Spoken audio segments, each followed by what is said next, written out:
ज़रा सोचिए, अगर मुस्तकबिल की कोई बड़ी जंग आज की जदीद तरीन टेक्नोलॉजी और हिकमत अमली से लड़ी जाए तो क्या होगा? आइए काउंसिल ऑन फॉरेन रिलेशंस और दूसरे थिंक टैंक्स के तज्जिए पर मबनी एक मुमकिना मंजरनामे पर नज़र डालते हैं। एक ऐसा मंजरनामा जो एक ऐसे तसादुम को बयान करता है जो शायद दुनिया को बदल कर रख दे। जहन में एक मंजर लाइए। तारीख है 28 फरवरी 2026 की। तेहरान का आसमान धमाकों से गूंज रहा है। नहीं, ये कोई हादसा नहीं है, ये एक बहुत सोचे समझे मंसूबाबंद ऑपरेशन का आगाज है। एक ऐसा ऑपरेशन जो मशरिक़ वस्ता की तारीख का धारा मोड़ सकता है। और देखिए, इस ऑपरेशन का मकसद सिर्फ कोई फौजी हमला नहीं है। ये अमरीकी सदर की तरफ से एक सीधा वाज़े पैगाम है जो ईरान के अवाम को हुकूमत बदलने के लिए उकसा रहा है। ये एक बहुत बड़ा जुआ था, एक ऐसा दाव जिसके नतीजे पूरी दुनिया में महसूस किए जाने थे। तो इस हमले के पीछे असल स्ट्रेटेजिक मकासद क्या थे? ये मामला सिर्फ फौजी ठिकानों को निशाना बनाने से कहीं कहीं ज़्यादा बड़ा था। ये जो मंजरनामा है ना, ये कोई ख्याली कहानी नहीं है। ये एक बहुत बड़े थिंक टैंक के गहरे तज्जिए पर मबनी है जो एक ऐसी मुमकिना हकीकत की तरफ इशारा करता है जिस पर माहिरीन काफ़ी अरसे से गौर व फिक्र कर रहे हैं। इस मुश्तरका ऑपरेशन ने वाक़यात का एक ऐसा सिलसिला शुरू कर दिया जिसके असरात कई महाजों पर नज़र आने लगे। अब इस स्लाइड में जो बात सबसे ज़्यादा हैरान कुन है वो इन मकासद का पैमाना है।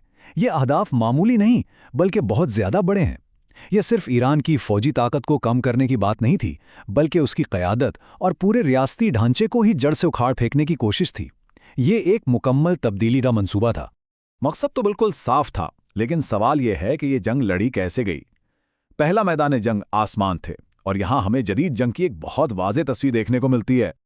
यहाँ टेक्नोलॉजी का फ़र्क बिल्कुल साफ नज़र आता है। एक तरफ जदीद तरीन स्टेल्थ टेक्नोलॉजी और दूसरी तरफ कई दहाइयाँ पुराने तैयारे।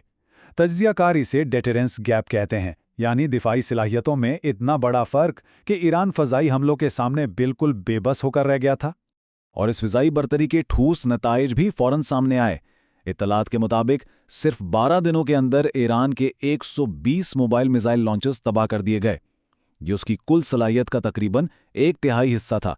ये इस बात की एक ज़बरदस्त मिसाल है कि किस तरह फ़िज़ाई ताकत ज़मीन पर मौजूद खतरात को बेअसर कर सकती है।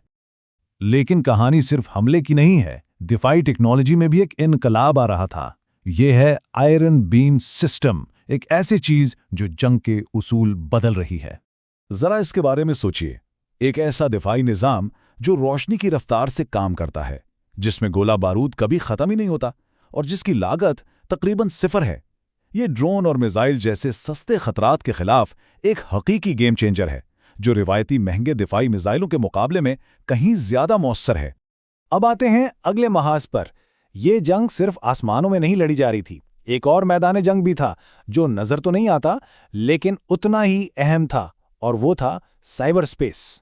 ये जदीद दौर के तनाज़ुआत का एक बुनियादी असूल बन चुका है, यानी जिस्मानी हमलों के साथ साथ डिजिटल इंफ्रास्ट्रक्चर पर भी हमले होते हैं जो मुआसलात, कंट्रोल और यहाँ तक कि अवाम की राय को भी निशाना बनाते हैं।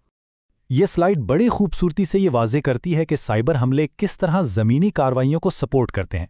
ट्रैफिक कैमरों को हैक करके क़यादत की नकलो हरकत पर नज़र रखना या मुवासलाती निज़ाम में खलल डालकर दुश्मन की जवाबी कार्रवाई को सुस्त करना, ये सब जाहिर करता है कि साइबर और ज़मीनी जंग अब एक दूसरे से पूरी तरह जुड़ चुके हैं। इस लड़ाई के असरात सिर्फ मैदान जंग तक महदूद नहीं थे, इसने पूरी आलमी मईशत में हलचल मचा दी थी। ये एक ऐसा सवाल है जो हर किसी के जहन में आता है। जब दुनिया के इतने अहम हिस्से में अदम इस्तेहकाम पैदा होता है तो इसके असरात आलमी मंडियों, तेल की कीमतों और सरमायाकारी पर कैसे पड़ते हैं। अगर हम तारीखी आदाद शुमार को देखें तो एक बड़ा दिलचस्प पैटर्न सामने आता है। तनाज़ात के शुरू में मार्केटें अक्सर तेज़ी से गिरती हैं, जैसे कि यहाँ -17% और -12% की गिरावट नज़र आ रही है। लेकिन इसके बाद बहाली का अमल मुख्तलिफ हो सकता है। कुछ वाक़यात के बाद तो मार्केटें 1 साल के अंदर संभल जाती हैं, लेकिन कुछ के मनफी असरात ज़्यादा देर तक रहते हैं। तेल की कीमतों पर असर तो और भी ज़्यादा सीधा और ड्रामा ही होता है। पहली खरीजी जंग के दौरान कीमतों में 100% से भी ज़्यादा का इजाफा हुआ।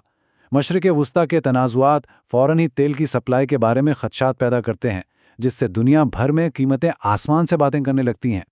अब हम इस तज्ज़िये के सबसे पेचीदा हिस्से की तरफ आते हैं। जब धूल बैठ गई तो असल फातह कौन था? इसका जवाब इस बात पर मुनहसर है कि यह सवाल पूछा किससे जा रहा है। مغربی اسٹریٹجک نقطۂ نظر سے دیکھا جائے تو فوجی آپریشن بھلے ہی کامیاب رہا ہو، لیکن اس کا بنیادی مقصد یعنی حکومت کی تبدیلی حاصل نہیں ہو سکا۔ ان کا ماننا ہے کہ ایران کا نظام اگرچہ کمزور ہو گیا لیکن اپنی جگہ قائم رہا۔ لیکن اس کے بالکل برعکس ایک اور بیانیہ بھی ہے۔ اس کے مطابق ایران نے روایتی جنگ کو غیر روایتی حربوں سے چیلنج کر کے ایک اسٹریٹجک فتح حاصل کی۔ انہوں نے یہ ثابت کیا کہ تکنیکی طور پر کمزور طاقت بھی ایک جدید فوج کو چیلنج کر سکتی ہے۔ تو یہاں دو بالکل مختلف کہانیاں ہیں۔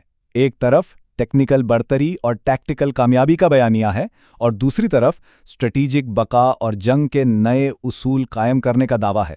یعنی فتح کی تعریف خود ایک میدان جنگ بن گئی۔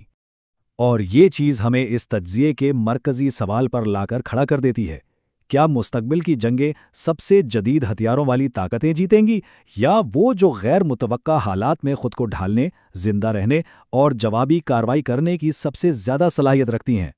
اس کا جواب آنے والے تنازعات کی شکل متعین کرے گا۔